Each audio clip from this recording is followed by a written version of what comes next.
नमस्कार। अंतर्राष्ट्रीय खबरों के हमारे इस बुलेटिन में आपका स्वागत है। मैं हूं चंद्रशेखर जोशी। इस बुलेटिन में हम आपको रूबरू करवाते हैं दुनिया भर की हलचल से। तो आइए शुरुआत करते हैं और सबसे पहले देखते हैं अंतर्राष्ट्रीय सुर्खियां।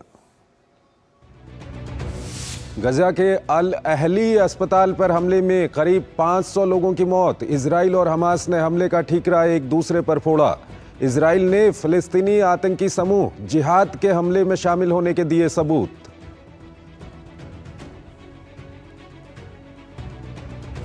अस्पताल पर रॉकेट हमले की चौतरफा निंदा। अमेरिका ने इजराइल को हमले में शामिल नहीं होने का दिया क्लीन चिट। संयुक्त राष्ट्र महासचिव का मानवीय संघर्ष विराम का आह्वान। पीएम मोदी ने कहा हमले में शामिल लोगों को ठहराया जाना चाहिए जिम्मेदार। इजराइल ने बाइडेन की अपील पर मिस्र को मानवीय सहायता पहुंचाने की दी छूट। अमेरिकी राष्ट्रपति ने गजा और वेस्ट बैंक के लिए 10 करोड़ अमेरिकी डॉलर की मदद का किया ऐलान।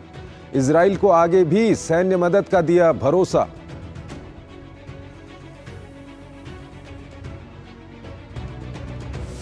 गाजा में हमले के बाद फिलिस्तीन के समर्थन में इस्लामिक सहयोग संगठन की जेद्दा में बैठक।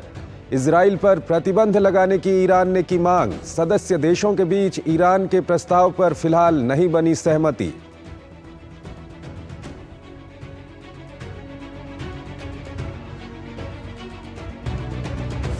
रूस की संसद ने वैश्विक परमाणु परीक्षण निषेध संधि का अनुमोदन रद्द करने वाले विधेयक को दी मंजूरी। राष्ट्रपति पुतिन ने कहा अमेरिका ने परमाणु परीक्षण पर प्रतिबंध संबंधी संधि पर हस्ताक्षर करने के बाद भी कभी नहीं किया अनुमोदन।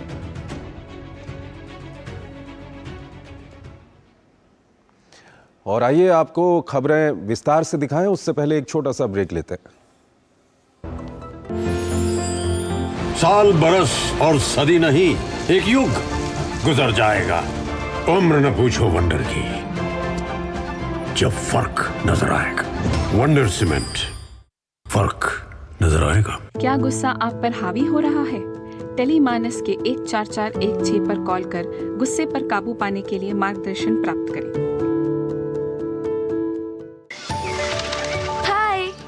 पहचाना मुझे? मैं गुड्डी। मैं वही हूँ जो रोज मीलों दूर अपनी माँ के साथ कुएं से पानी लाने जाती थी। अब मेरी माँ मुझे रोज कुएं की ओर नहीं बल्कि स्कूल तक ले जाती है।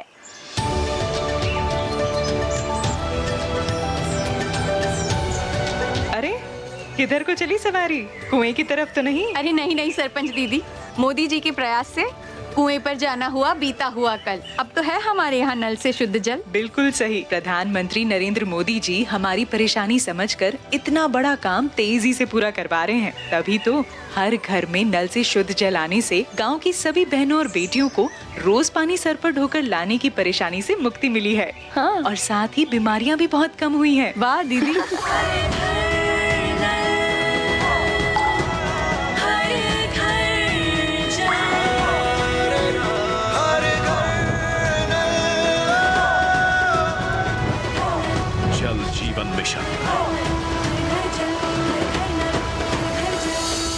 अब क्या देख रहे हो पापा? तुम कहते हो ना कि स्टॉक मार्केट में बहुत सोच समझकर इन्वेस्ट करना चाहिए। बस थोड़ा सा ज्ञान ले रहा हूं। किससे? हर एक स्टॉक्स एक्सपर्ट है, मस्त एजुकेशनल वीडियोस बनाता है और अच्छी इन्वेस्टमेंट की टिप्स भी देता है। पापा इन वीडियोस पे ना जाएं। अपना रिसर्च खुद करें या सेबी रजिस्टर्ड इन्वेस्टमेंट एडवाइजर से संपर्क करें। एजुकेशन के नाम पर कुछ इन्फ्लुएंसर्स अक्सर इन्वेस्टर को मिसगाइड करते हैं। नुकसान आपका होगा। सोच कर समझ कर इन्वेस्ट कर। साल बरस और सदी नहीं, एक युग गुजर जाएगा। उम्र न पूछो वंडर की, जब फर्क नजर आएगा।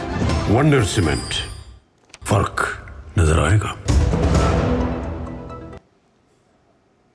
स्वागत है आपका ब्रेक के बाद। और जैसा कि हम आपको लगातार बता रहे हैं कि इजराइल और हमास के बीच जो युद्ध है वो काफ़ी भीषण होता जा रहा है। कल वहाँ पर एक अस्पताल पर भी हमला हुआ जहाँ पर कम से कम 500 लोगों की वहाँ पर मौत हो चुकी है। हालात काफ़ी दुखद वहाँ पर बने हुए हैं। हमारे संवाददाता जुड़ रहे हैं हमारे साथ सीधे तेल अवीव से। आइए उनसे बातचीत करेंगे। अमृतपाल सिंह हमारे साथ जुड़ रहे हैं। और अमृतपाल, सबसे पहले आपसे ये जानना चाहेंगे कि जो हालात बने हुए हैं, जिस तरह के हालात बने हुए हैं, एक अस्पताल के ऊपर हमला हो जाता है और दोनों पक्ष एक दूसरे के ऊपर ठीकरा फोड़ रहे हैं। क्या कुछ चल रहा है वहां पर अभी?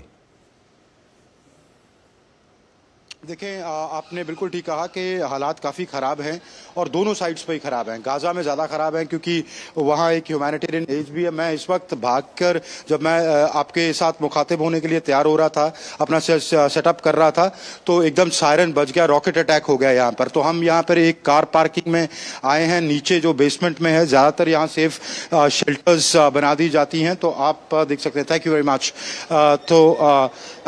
खैर, तो यहाँ भी इसराइल में भी और उधर गाजा में भी, क्योंकि लड़ाई के चलते लगातार लोग अफेक्ट हो रहे हैं। चंद्रशेखर, क्लियरली ये है कि स्थिति तो खराब है। अभी कुछ देर पहले जो बाइडेन की मीटिंग बेंजामिन नेतन्याहू के साथ ख़त्म हुई, तो वहाँ ये हुआ कि ये डिसाइड हुआ कि ह्यूमैनिटेरियन कॉरिडोर खोल दिया जाए, और ये भी हुआ कि हॉस्टेजेस जो बंदी बने हुए हैं उनको छुड़वाने की बात उन्होंने कहा कि हम अपने रीजनल प्लेयर्स के साथ बात कर रहे हैं उनको छुड़वाने के लिए, जो बाइडेन ने कहा। पर जैसे ही जो बाइडेन यहाँ टेल अवीव से निकले, अभी आधा घंटा भी नहीं हुआ है, रॉकेट अटैक्स हमास ने तेज कर दिए हैं। ये क्लियर है कि इजराइल भी इसकी रिटेलिएशन वहां कर रहा होगा। तो क्या पीस हो पाएगी? क्या जो आज मीटिंग हुई है उसका कोई परिणाम निकल पाएगा? ये अपने आप में बड़ा शेकी है और मुश्किल है। तो मुझे सेंस ये लग रही है कि आज की इंपॉर्टेंट मीटिंग के बाद भी जंग अपने अरूज पर रहेगी और जंग लगातार चलती रहेगी। जी Chandrashekhar. Amritpal, US president Joe Biden वहां पर पहुंचे थे, उन्होंने वहां पर मुलाकात भी की है, लेकिन जो अरब कंट्रीज हैं, जो दूसरे पक्ष के समर्थक जिनको थोड़ा बहुत कहा जा सकता है, उन्होंने मुलाकात के लिए मना कर दिया है जो बाइडेन के साथ। तो ऐसे में हम कितना एक्सपेक्ट कर सकते हैं कि वहां पर किसी तरह का जी? हाँ, आपने सही कहा कि वो दूसरे पक्ष का बेसिकली उन्होंने जॉर्डन जाना था, जहां उन्होंने जॉर्डनियन किंग महमूद अब्बास जो पैलेस्टीनियन अथॉरिटी के लीडर हैं वो, और जो इजिप्शियन प्रेसिडेंट फतेह अल सीसी, उनके साथ मुलाकात करनी थी। पर क्योंकि रात को ये हॉस्पिटल अटैक हो गया, तो क्लियर हो गया कि वो लोग इनसे कि उनको वो क्लियरली इसराइल को ब्लेम कर रहे हैं, तो उन्होंने जो बाइडेन से मुलाकात करने से मना कर दिया।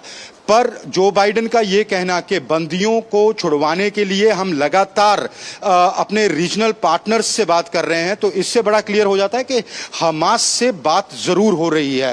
बैक चैनल डिप्लोमेसी ऑन है। अब हमास से बात कौन करेगा? अरबी बात करेंगे, तो अरब जो इनके रीजनल पार्टनर्स कौन है? अरबी मुल्क हैं, तो उनके साथ लगातार ये बात हो रही है। चंद्रशेखर। अमृतपाल, इस सब के बीच जब एक तरफ हमास के मिलिटेंट हैं और दूसरी तरफ इसराइल है, जो फिलिस्तीन का लीगल एडमिनिस्ट्रेशन है, उसका क्या कुछ रुख है? उसकी ओर से क्या कुछ कहा जाता है इस सब के बीच में? नहीं, दोबारा पूछें, बीच में आवाज टूट गई थी। अमृतपाल, एक तरफ हमास के मिलिटेंट हैं, दूसरी तरफ इसराइल है, लेकिन इस सब के बीच जो फिलिस्तीन का लीगल एडमिनिस्ट्रेशन है, जो फिलिस्तीन का लीगल शासन है, वो क्या कुछ, उसका क्या कुछ रुख है? उससे कोई बातचीत? लीगल शासन अगर आप कह रहे हैं पैलेस्टीन अथॉरिटी को, तो रियलिटी ये है कि वो वेस्ट बैंक कंट्रोल करते हैं और ये लोग हमास इधर हुकूमत चलाते हैं गाजा पट्टी में। दोनों अलग अलग हैं, दोनों के इख्तलाफ हैं। उनकी पैलेस्टीनियन अथॉरिटी की यहाँ ना कोई चलती है गाजा में, ना वो यहाँ कहीं मौजूद हैं, वो वेस्ट बैंक चलाते हैं। हाँ, उनका क्या है? महमूद अब्बास जो उनके पैलेस्टीन अथॉरिटी के प्रेसिडेंट हैं, वो बड़े गुस्से में थे। उन्होंने कहा ये अटैक के बाद कि this amounts to a hideous war crime. तो और तभी उन्होंने इनफैक्ट मना कर दिया जो बाइडेन से मिलने के लिए। तो उनका रिएक्शन काफ़ी स्ट्रिंजेंट है। रामल्ला में जो कैपिटल है वेस्ट बैंक की, वहाँ मैसिव प्रोटेस्ट हो रहे हैं, लोग सड़कों पे उतर आए हैं फिलिस्तीनी इजराइल के खिलाफ इस हॉस्पिटल अटैक के बाद। हालांकि उनकी सहानुभूति हमास के साथ हो ना हो, पर जो सिविलियंस हैं, जो पैलेस्टीनियंस हैं, जो गाजा में रहते हैं, उनके साथ तो उनकी सहानुभूति है ही। अमृतपाल, इसके अलावा जो गाजा स्ट्रिप है, वहाँ पर लोग काफ़ी परेशानी में हैं। लोगों के पास जो ज़रूरी चीज़ें हैं वो वहाँ पर नहीं है और किसी तरह से कोशिश की जा रही है कि वहाँ पर ह्यूमैनिटेरियन एड पहुँचाई जाए। यूनाइटेड नेशन की ओर से भी इस तरह के बयानात आ रहे हैं, तो वहाँ पर किस तरह के हालात बने हुए हैं? देखिए, वहाँ पर हालात ख़राब हैं। वहाँ पर पीने का पानी ख़त्म हो गया है।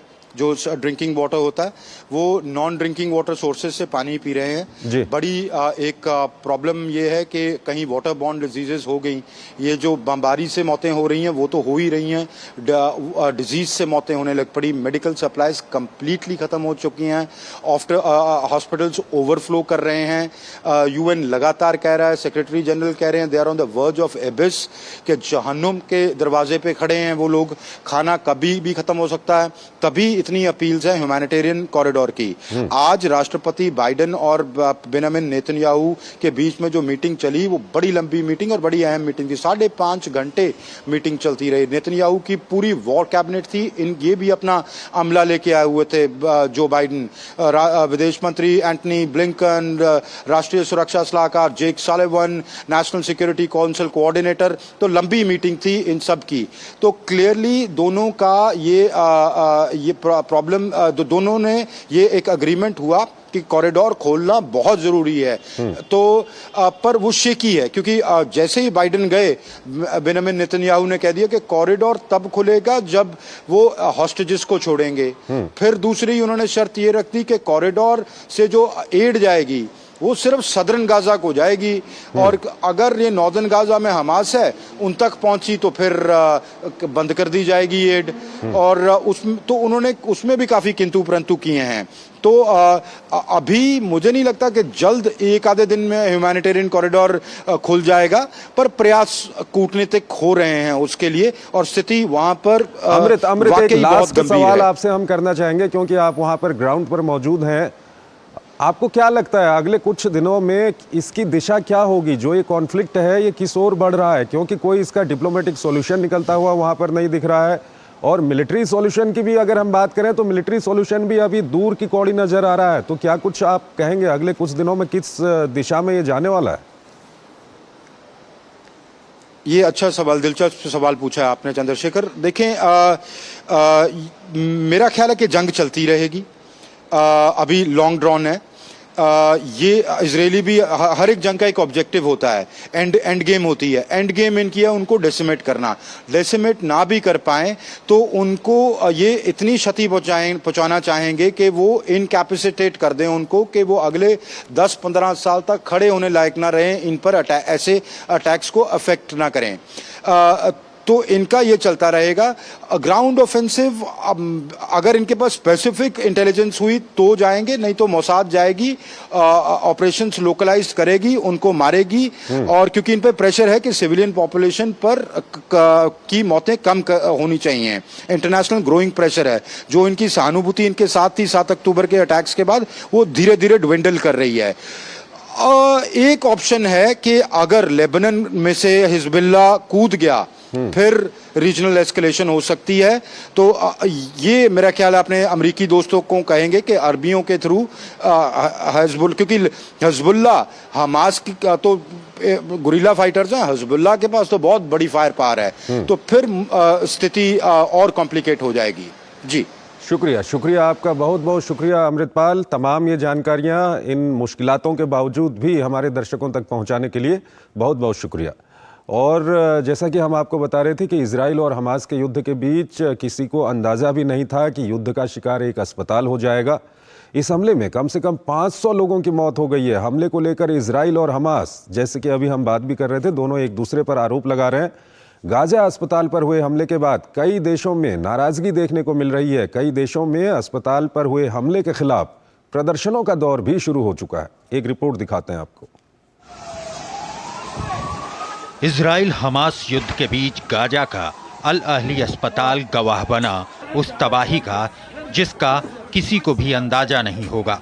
युद्ध या महामारी के दौरान जो अस्पताल लोगों की जिंदगी बचाने के काम आता है, वही जब बमबारी की जद में आ जाए तो अंदाज़ा लगाना मुश्किल ही नहीं होगा कि तबाही में जान माल का कितना नुकसान हुआ होगा।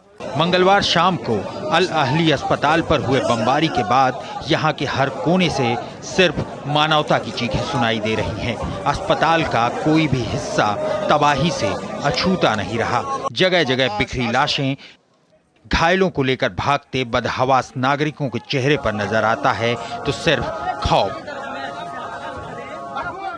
हमले में कम से कम 500 लोग समय से पहले ही काल के गाल में समा गए, लेकिन हर महकमा अपनी जिम्मेदारी से भागता दिखा। दरअसल गाजा के जिस अल अहली अरब अस्पताल में यह हमला हुआ वह उत्तरी गाजा में है। इसके चलते इस हॉस्पिटल को एंग्लिकन चर्च द्वारा संचालित किया जाता है। दरअसल हमास और इजराइल में जारी युद्ध के चलते इस अस्पताल में हजारों लोगों ने शरण ले रखी थी, इसलिए हताहतों की संख्या काफी बढ़ने का अंदेशा है, क्योंकि अभी भी सैकड़ों लोगों के मलबे में दबे होने की आशंका है।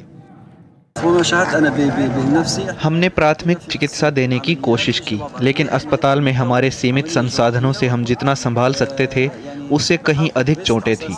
कई लोगों की मौत हो गई, उनमें से कुछ जीवित थे। हमने उन्हें जीवित और सांस लेते देखा, लेकिन हम उनके लिए कुछ नहीं कर सके। वे हमारी बाहों में मर गए। मेरा घर अस्पताल के करीब है। मैंने लड़के को अपनी पत्नी को सौंप दिया और उससे कहा कि वो जाकर इसका इलाज कराए। मैं अस्पताल गया, तब तक सब कुछ बिखर गया था। मैंने छोटे छोटे बच्चों को देखा जिनके पैर कटे हुए थे। हमले का कसूरवार कौन है, इसे लेकर सिर्फ कयास लगाए जा रहे हैं। एक दूसरे पर आरोप लगाया जा रहा है। इजरायली सेना ने हमले का ठीकरा हमास पर फोड़ा, सबूत भी दिए। सेना की तरफ से कहा गया कि हमास ने इजराइल पर टारगेट कर रॉकेट दागा, लेकिन खराबी के कारण उसका निशाना अपना ही अस्पताल बन गया। इजरायली सेना की तरफ से जारी फोन कॉल रिकॉर्डिंग रिलीज की गई है, जिसमें 2 हमास ऑपरेटिव अस्पताल पर हमले को लेकर बात कर रहे हैं। रिकॉर्डिंग के मुताबिक हमास ऑपरेटिव ने करीब 10 रॉकेट अस्पताल के पास बने कब्रिस्तान से दागे। इनमें से एक मिसफायर हो गया। At 6:15 p.m. फिलिस्तीनी लड़ाके ही हॉस्पिटल के पास हमला कर रहे थे। उन्हीं में से एक रॉकेट दिशा भटककर अस्पताल पर गिर गया। साक्ष्य जो हम आप सभी के साथ साझा कर रहे हैं पुष्टि करता है कि गजा में अल अहली अल ममदानी अस्पताल का विस्फोट एक इस्लामिक जिहाद रॉकेट के कारण हुआ था, जो विफल हो गया था। of an explosion at the Al-Ahli Al-Mahadani Hospital in Gaza City. हालांकि फिलिस्तीनी संगठन का दावा इसके उलट है। फिलिस्तीनी प्राधिकरण ने इजराइल पर नरसंहार करने का आरोप लगाया। इजराइल ने अल अहली अल अरबी अस्पताल में विस्फोट के लिए फिलिस्तीनी इस्लामिक जिहाद समूह के असफल रॉकेट प्रक्षेपण को जिम्मेदार ठहराया, लेकिन इस्लामिक संगठन जिहाद ने भी जिम्मेदारी लेने से इनकार कर दिया। फिलिस्तीन ने अस्पताल पर हुए हमले में सैकड़ों लोगों की मौत के बाद इस्लामिक देशों से हस्तक्षेप की अपील की। फिलिस्तीनी नेता महमूद अब्बास हवाई हमले की निंदा करते हुए इसे नरसंहार और मानवीय तबाही करार दिया। अब्बास ने अमेरिकी राष्ट्रपति जो बाइडेन के साथ पहले से निर्धारित बैठक को भी रद्द करने की घोषणा कर दी है। मैं अरब और इस्लामी देशों के सभी लोगों से इस नरसंहार, इस क्रूरता, इन अपराधों की निंदा करने के लिए बाहर निकलने का आह्वान करता हूं। बहरहाल गाजा में अस्पताल पर हुए हमले के बाद मध्य पूर्व में तनाव गहरा हो गया है। संयुक्त राष्ट्र महासचिव एंटोनियो गुटेरस ने इजराइल हमास संघर्ष के बीच गाजा के एक अस्पताल में विस्फोट की निंदा करते हुए क्षेत्र में मानवीय संघर्ष विराम का आह्वान किया। भारत समेत विभिन्न देशों ने एक सुर में अस्पताल पर हुए हमले में मारे गए मृतकों के प्रति संवेदना जताते हुए घटना की निंदा की। संदेश में उन्होंने इस घटना में मारे गए लोगों के प्रति चिंता व्यक्त की। पीएम मोदी ने एक्स पर दिए अपने संदेश में कहा कि गाजा के अल अहली अस्पताल में जानमाल की दुखद हानि से उन्हें गहरा सदमा पहुंचा है। पीड़ितों के परिवारों के प्रति हमारी संवेदनाएं और घायलों के जल्द ठीक होने की कामना करता हूं। दोनों पक्षों के बीच जारी संघर्ष में नागरिकों का हताहत होना गंभीर और निरंतर चिंता का विषय है। इसमें शामिल लोगों को जिम्मेदार ठहराया जाना चाहिए। वे 7 अक्टूबर के हमले फिलिस्तीनी लोगों की सामूहिक सजा को उचित नहीं ठहरा सकते। मेरी प्रत्येक मानवीय अपीलें अपने आप में एक मूल्य रखती हैं। मैं गजा में अल अहली अस्पताल में एक हमले में मारे गए सैकड़ों लोगों से भयभीत हूं, जिसकी मैं कड़ी निंदा करता हूं। अस्पताल और चिकित्सा कर्मी अंतर्राष्ट्रीय मानवीय कानून के तहत संरक्षित हैं। गाजा अस्पताल पर हुए हमले के बाद कई देशों में नाराजगी देखने को मिल रही है। कई देशों में अस्पताल पर हुए हमले के खिलाफ प्रदर्शन का दौर शुरू हो चुका है। मिस्र ने अपने बयान में अंतर्राष्ट्रीय समुदाय से आगे आकर जंग को रोकने की अपील की। हालांकि सीरिया ने हमले के लिए पश्चिमी देशों को जिम्मेदार ठहराते हुए इसे नरसंहार करार दिया। तुर्की के राष्ट्रपति तैयप एर्दोगान ने गाजा के अस्पताल पर हुए हमले को पूरी मानवता के लिए अभूतपूर्व क्रूरता बताया। कतर के विदेश मंत्रालय ने कहा कि हमले का खतरनाक तरीका तनाव में इजाफे की ओर इशारा करता है। जॉर्डन के विदेश मंत्रालय ने इजराइल के हमले की कड़ी निंदा करते हुए फिलिस्तीनी नागरिकों के लिए अंतर्राष्ट्रीय सुरक्षा और लड़ाई को खत्म करने पर जोर दिया। जॉर्डन के राजा किंग अब्दुल्ला ने कहा कि गाजा अस्पताल पर बमबारी एक नरसंहार और युद्ध अपराध है जिस पर कोई चुप नहीं रह सकता। वहीं इजराइल और हमास के बीच जारी युद्ध के बीच अमेरिका के राष्ट्रपति जो बाइडेन इजराइल पहुंचे। बाइडेन ने इजरायली नागरिकों पर हमला करने के लिए हमास को इस्लामिक स्टेट से भी बदतर करार दिया। उन्होंने इजराइल की सुरक्षा के लिए जरूरी हर संभव मदद करने का भी भरोसा दिलाया। वहीं गाजा में अस्पताल पर हुए हमले के बाद उपजे हालात के बीच राष्ट्रपति जो बाइडेन की बाकी अरब देशों के नेताओं से होने वाली बैठकें रद्द हो गईं। इजराइल और हमास के बीच छिड़ी भीषण जंग 12वें दिन भी जारी रही। हालांकि संकट को सुलझाने के लिए पश्चिमी देशों की तरफ से इजराइल को समर्थन देने और गजा में उभर रहे मानवीय संकट के लिए सहायता पहुंचाने के प्रयास भी चल रहे हैं। अमेरिका लगातार इजराइल को अपने समर्थन का भरोसा देता नजर आ रहा है। इसी कोशिश में अमेरिकी राष्ट्रपति जो बाइडेन बुधवार को इजराइल पहुंचे। प्रधानमंत्री नेतन्याहू और राष्ट्रपति बाइडेन के बीच हुई बैठक में हमास के हमले और इजराइल की सुरक्षा के लिए जरूरी सहायता को लेकर चर्चा हुई। बैठक के बाद राष्ट्रपति बाइडेन ने इजरायली नागरिकों पर हमला करने के लिए हमास को इस्लामिक स्टेट से भी बदतर करार दिया। उन्होंने इजराइल की सुरक्षा के लिए जरूरी हर संभव मदद करने का भी भरोसा दिलाया। वहीं प्रधानमंत्री नेतन्याहू ने इजराइल का समर्थन करने के लिए राष्ट्रपति बाइडेन का शुक्रिया अदा किया। ये एक अलग तरह का युद्ध होगा क्योंकि हमास एक अलग तरह का दुश्मन है। जहां इजराइल हताहत नागरिकों की संख्या को कम करना चाहता है, वहीं हमास नागरिक हताहतों की संख्या को ज्यादा से ज्यादा करना चाहता है। हर दिन वो अपने नागरिकों के पीछे छुपते हुए और उन्हें मानव ढाल के रूप में इस्तेमाल करते हुए हमारे नागरिकों को निशाना बनाकर दोहरा युद्ध अपराध करते हैं। दोनों देशों के बीच बैठक के दौरान राष्ट्रपति बाइडेन ने गजा के अल अहली अस्पताल पर हुए हमले की निंदा तो की, लेकिन इस मुद्दे पर वे नेतन्याहू का बचाव करते नजर आए। अस्पताल पर हुए हमले के बाद उपजे हालात के बीच राष्ट्रपति जो बाइडेन की बाकी अरब देशों के नेताओं से होने वाली बैठकें रद्द हो गई हैं। दरअसल राष्ट्रपति बाइडेन इजराइल के अपने दौरे के बाद जॉर्डन की यात्रा पर जाने वाले थे, जहां उनकी मुलाकात जॉर्डन के किंग अब्दुल्ला, मिस्र के राष्ट्रपति अब्देल फतेह अल सीसी और फिलिस्तीन के नेताओं से होने वाली थी। लेकिन अल अहली अस्पताल पर हुए इस हमले के बाद फिलिस्तीनी नेता महमूद अब्बास ने राष्ट्रपति बाइडेन के साथ अपनी बैठक रद्द करने की घोषणा कर दी। इसके बाद जॉर्डन के किंग अब्दुल्ला ने भी इस बहुपक्षीय बैठक को रद्द कर दिया। वहीं जर्मन चांसलर ओलाफ शोल्ज अपनी इजराइल यात्रा के बाद मिस्र के दौरे पर हैं। उन्होंने राजधानी काहिरा में मिस्र के राष्ट्रपति अब्देल फतेह अल सीसी से मुलाकात के दौरान गजा के नागरिकों को मानवीय सहायता पहुंचाने से संबंधित मुद्दों पर चर्चा की। बैठक के बाद उन्होंने विश्वास जताया कि इजराइल, जॉर्डन और मिस्र के नेताओं के साथ उनकी बातचीत के बाद जल्द ही गजा में सहायता पहुंचने का रास्ता साफ हो सकता है। हालांकि मिस्र के साथ बैठक के दौरान ही उन्होंने हिजबुल्लाह और ईरान को संघर्ष में हस्तक्षेप न करने की चेतावनी भी दे डाली। हम मिलकर यह सुनिश्चित करने के लिए काम कर रहे हैं कि गाजा पट्टी तक जल्द से जल्द मानवीय पहुंच हो। वहां के लोगों को पानी, खाना और दवा की जरूरत है। इस समय मैं आपको आश्वस्त कर सकता हूं कि हम इसमें लोगों को अकेला नहीं छोड़ेंगे। मध्य पूर्व में तनाव को बढ़ने से रोकने के अपने लक्ष्य में मिस्र और जर्मनी एकजुट हैं। एक बार फिर मैं हिजबुल्लाह और ईरान को स्पष्ट रूप से चेतावनी देता हूं कि वे इस संघर्ष में हस्तक्षेप न करें। वहीं मिस्र के राष्ट्रपति अब्देल फतेह अल सीसी ने फिलिस्तीनियों के गजा से मिस्र के सिनाई प्रायद्वीप पर विस्थापन की योजना को पूरी तरह खारिज कर दिया। उन्होंने कहा कि फिलिस्तीनियों के विस्थापन के बाद पूर्ण फिलिस्तीनी राज्य का गठन करना असंभव हो जाएगा। गजा पट्टी से मिस्र तक फिलिस्तीनियों के विस्थापन के विचार का सीधा सा अर्थ है कि वेस्ट बैंक से जॉर्डन तक फिलिस्तीनियों के विस्थापन से भी ऐसी ही स्थिति उत्पन्न होगी। इसका मतलब ये है कि जिस फिलिस्तीनी राज्य के विचार पर हम चर्चा कर रहे हैं और अंतर्राष्ट्रीय समुदाय जिस पर चर्चा कर रहा है वो अब संभव नहीं होगा। उधर फ्रांस के राष्ट्रपति इमैनुअल मैक्रोन ने भी जल्द से जल्द गजा पट्टी पर मानवीय सहायता पहुंचाने का आह्वान किया।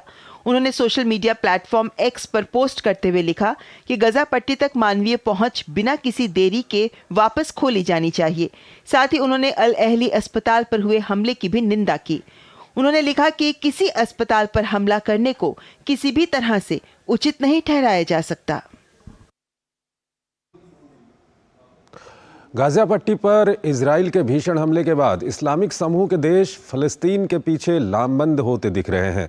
जिद्दा में आयोजित इस्लामिक सहयोग संगठन की बैठक में ईरान ने सभी सदस्य देशों से इजराइल पर पूरी तरह से प्रतिबंध लगाने की अपील की है।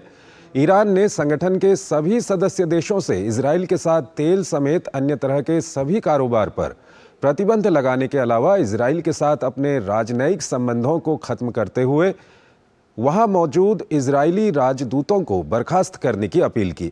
हालांकि सदस्य देशों के बीच ईरान के प्रस्ताव पर मतभेद दिखा।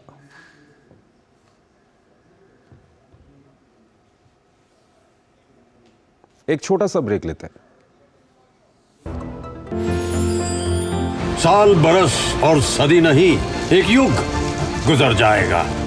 उम्र न पूछो वंडर की, जब फर्क नजर आएगा। वंडर सीमेंट, फर्क नजर आएगा। स्वागत है आपका ब्रेक के बाद और आइए अब देखते हैं यूरोप इन दिनों।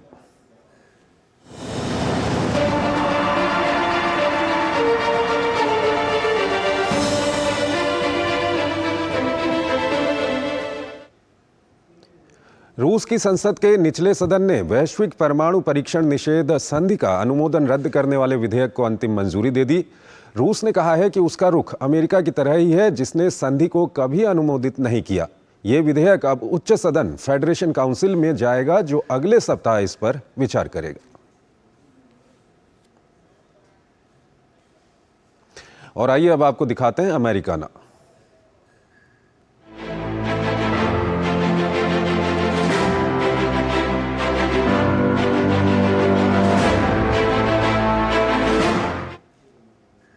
अमेरिका के कैलिफोर्निया शहर के सैन डिएगो शहर में रखे गए देश में अवैध रूप से प्रवेश करने वाले प्रवासियों को रिहा करने का सिलसिला शुरू हो गया है। दरअसल अमेरिका में दुनिया के अलग अलग देशों से शरणार्थी पहुंचते हैं। ये शरणार्थी हिंसा और अस्थिरता झेल रहे देशों से अमेरिका पहुंचते हैं। यहाँ इन्हें मानवतावादी संगठनों की भी मदद मिलती है। तो अंतर्राष्ट्रीय खबरों के हमारे इस बुलेटिन में आज इतना ही। आप हमारी पूरी टीम को इजाजत दीजिए। नमस्कार।